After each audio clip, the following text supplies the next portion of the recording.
For some of you in the US, maybe you've seen this Salesforce ad going around. You got Matthew McConaughey, and he's standing there in this old West town, and he's kind of musing.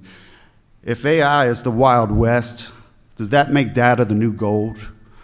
And the ad goes on to say that your data is your data is not our product.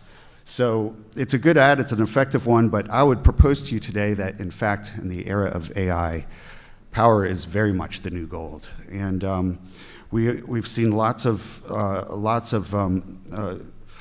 estimates about the amount used by data centers. They've come under a lot more scrutiny.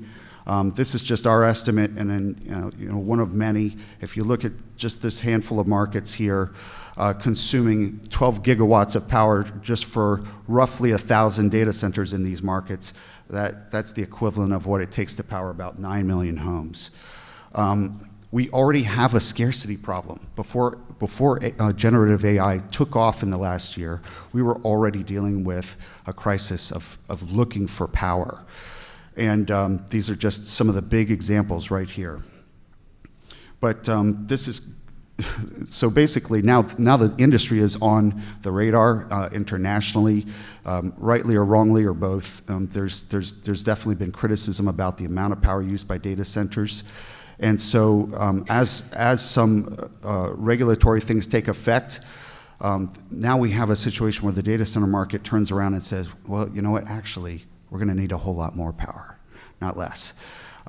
With the arrival of generative AI and the amount of power required for training and for inference, we're going to see a whole lot more demand. So what does this do to our sense of where we need to be, and how tethered can we possibly be to core markets that are already constrained when we need so much more power?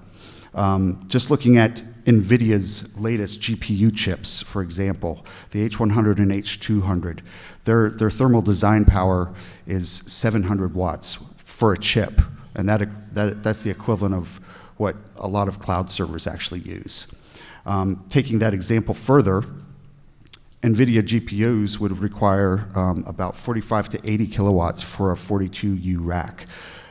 From our latest survey, we see that a vast majority of sites can't even support 20 kilowatts per rack. If you look at this like globally, and very few racks could even, or very few sites could even come close to supporting the amount of power needed here.